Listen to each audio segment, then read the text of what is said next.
America అధ్యక్షుడు Donald ట్రంప్కు గట్టి shock తగిలింది. ఇరాన్పై సైనిక చర్యలకు యుద్ధ వాతావరణానికి స్వస్తి పలకాలని డిమాండ్ చేస్తూ అమెరికా సెనెట్ ఒక కీలకమైన తీర్మానాన్ని ఆమోదించింది. ఫిబ్రవరి 28న ప్రారంభమైన ఈ ప్రజాదరణ లేని సంఘర్షణపై కొందరు రిపబ్లికన్లలో పెరుగుతున్న ఆందోళనను ప్రతిబింబిస్తూ ఈ నెల ప్రారంభంలో ప్రతినిధుల సభ ఆమోదించిన యుద్ధ అధికారుల తీర్మానానికి సెనెట్ 50-48 ఓట్లతో అనుకూలంగా ఓటు వేసింది.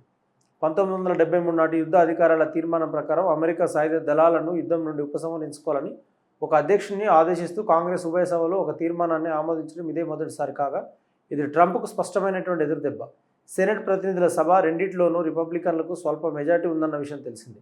సెనెట్ ఓటింగ్ దాదాపు పార్టీల వారీగా జరిగింది. ఒక డెమోక్రాట్ మినహా అందరితో పాటు 4 రిపబ్లికన్లు కూడా అనుకూలంగా ఓటు వేశారు. 2 రిపబ్లికన్ సెనేటర్లు ఓటు వేయలేదు. ట్రంప్ ప్రభుత్వం ఇరాన్తో శాంతి ఒప్పందం కోసం చర్చలు జరుపుతున్నందున ఇది సంఘర్షణను ఎలా ప్రభావితం చేస్తుందో వెంటనే స్పష్టంగా తెలియలేదు.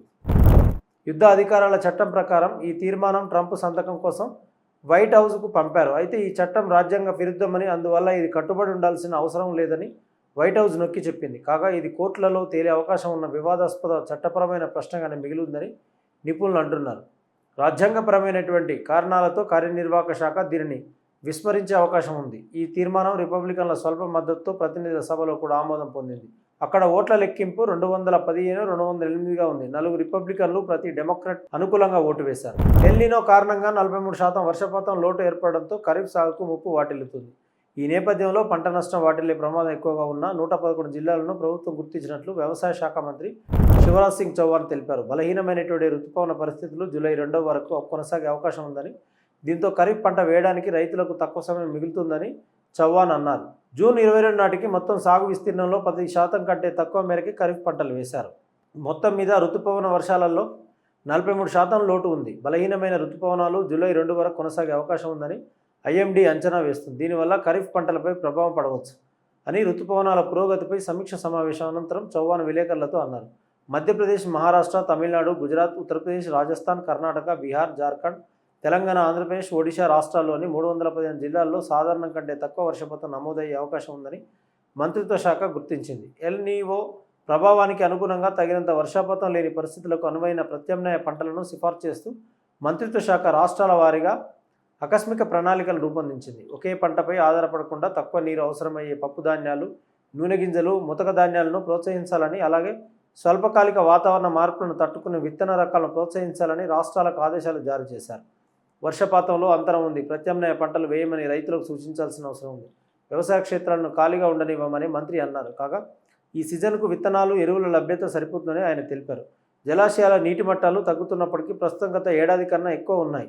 గుర్తించిన రాష్ట్రాల్లో పంటల బీమా పథకాలు, కిసాన్ క్రెడిట్ కార్డుల కింద విస్తృతంగా నమోదు చేసుకోవాలని మంత్రిత్వ శాఖ పిలుపునిచ్చింది. 731 కృషి విజ్ఞాన కేంద్రాలను రైతులతో మరింతగా మమేకమవ్వాలని, SMS, వాట్సాప్ కాల్ సెంటర్లు, ఇతర మాధ్యమాల ద్వారా సకాలంలో సలహాలను అందించాలని కోరారు.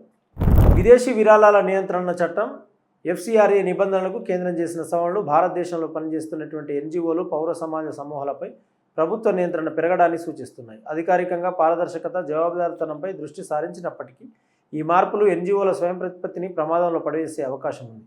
గెజిట్ నోటిఫికేషన్ ప్రకారం ప్రభుత్వం నిర్దేశించిన షెడ్యూల్ నుండి NGOలు తమ ఉద్దేశాలను, కార్యకలాపాల రంగాలను ఎంచుకోవాల్సి రావడం ఒక కీలకమైనటువంటి మార్పు. ఈ కఠినమైన చట్టం సంస్థలను మతపరమైన, సాంస్కృతిక, సామాజిక, ఆర్థిక లేదా విద్యా సంబంధమైనటువంటి వంటి ముందే నిర్వచించిన మార్గాలలోకి నెట్టివేస్తుంది. తద్వారా మారుతున్న సమాజ అవసరాలకు అనుగుణంగా తమ పనిని నూతనంగా ఆవిష్కరించడానికి లేదా విస్తరించడానికి వాటికి ఉన్న సౌలభ్యాన్ని ఇది సమర్థవంతంగా అరికడుతుంది. ముఖ్యంగా అనేక NGOలు సంక్లిష్టమైనటువంటి సామాజిక సమస్యలను పరిష్కరించడానికి అనుసరించే సమగ్ర విధానాలను అణచివేస్తుంది. ఇక అత్యంత ఆందోళన కలిగించే సవరణ ఏమిటంటే మత విద్య, విశ్వాస సాంప్రదాయాల నమోదు, దేశీయ నమ్మకాల పరిరక్షణ వంటి వర్గాల నుండి మత మార్పిడిని స్పష్టంగా మినహాయించడం. బలవంతపు మత మార్పిళ్లను ఎదుర్కోవడం ప్రభుత్వానికి ఒక చట్టబద్ధమైన ఆందోళన అయినప్పటికీ అన్ని రకాల మత ప్రచారాలను మత మార్పిడితో సమానం చేయడం నిజమైనటువంటి మత వ్యక్తీకరణను, సాంస్కృతిక కొనసాగింపును నేరంగా పరిగణించే ప్రమాదం ఉంది. ఈ అస్పష్టమైనటువంటి భాష, మైనారిటీ, విశ్వాస సమూహాలను లక్ష్యంగా చేసుకుని వారి మత హక్కులను అణిచివేసే పక్షపాత పూరిత అమలుకు మార్గం సుగమం చేస్తుంది. దీనికి తోడు దాదాపు అన్ని సందర్భాల్లోనూ విదేశీ పౌరులను NGOల కీలక కార్యకర్తలుగా వ్యవహరించకుండా అనర్హులుగా ప్రకటించడం జరిగింది. ఇది సున్నితమైన సమస్యలపై పనిచేసే NGOలకు కీలకమైన ప్రతిభ, నైపుణ్యాల లభ్యతను తీవ్రంగా పరిమితం చేస్తుంది. ప్రభుత్వం తన విచక్షణ మేరకు మినహాయింపులను అనుమతించే నిబంధన అనిశ్చితి వాతావరణాన్ని మరింత పెంచి న్యాయమైన వ్యవహార శైలిని దెబ్బతీసి ఏకపక్ష నిర్ణయాలకు మార్గం సుగమం చేస్తుంది. ఆర్థిక భారాలు కూడా తీవ్రంగా పెరిగాయి. ఎన్జిఓలు తమ రిజిస్ట్రేషన్కు జోడించే ప్రతి అదనపు కార్యకలాపానికి అదనపు రుసుములు చెల్లించాల్సి ఉంటుంది. ఇది సంస్థలు తమ కార్యకలాపాలను బహుళ ప్రాంతాలకు లేదా ప్రయోజనాలకు అనుగుణంగా విస్తరించుకోవడాన్ని నిరుత్సాహపరుస్తుంది. ఈ సవరణలు ఎన్జిఓలు తమ సోషల్ మీడియా ఖాతాలను బహిర్గతం చేయాలని, తమ వార్షిక రిటర్న్లతో పాటు వివరణాత్మక కార్యకలాపాల నివేదికలను సమర్పించాలని కోరుతూ చొరబాటుతో కూడిన పర్యవేక్షణ యంత్రాంగాలను కూడా ప్రవేశపెడుతున్నాయి. పారదర్శకత ముఖ్యమైనదే అయినప్పటికీ సమాచార ప్రసార మార్గాలపై ఇంతటి విస్తృతమైన పరిశీలన వాక్ స్వాతంత్రాన్ని అణచివేసి మిగతా కార్యక్రమాలను నిరుత్సాహపరిచే ప్రమాదం ఉంది. అంతేకాదు, ఎన్జిఓలు సమకాలీన విషయాలను ప్రచురించడంపై విధించిన నిషేధం ముఖ్యంగా ఆందోళన కలిగిస్తుంది. ఇది ప్రజలకు సమాచారం అందించే అధికారులను జవాబుదారీగా ఉంచే వారి సామర్థ్యాన్ని తీవ్రంగా పరిమితం చేస్తుంది.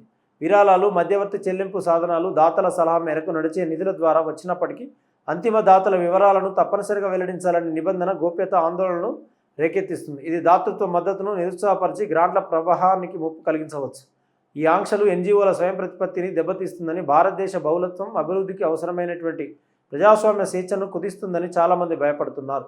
జవాబుదారీతనాన్ని ప్రోత్సహించే ముసుగులో ప్రభుత్వం స్వతంత్ర స్వరాలపై అవిశ్వాసాన్ని ప్రదర్శించే ప్రమాదం ఉంది. అలాగే సామాజిక పురోగతిని బలోపేతం చేసే భాగస్వామ్యాన్ని, వైవిధ్యాన్ని నిరుత్సాహపరిచే ప్రమాదం కూడా ఉంది. జవాబుదారీతనం అవసరమైనప్పటికీ దానిని సమతుల్యం చేయాలి. దీనికి బదులుగా తాజా ఎఫ్సిఆర్ఏ సవరణలు నియంత్రణ, కేంద్రీకరణ వైపు ఆందోళనకరమైనటువంటి ధోరణిని సూచిస్తున్నాయి.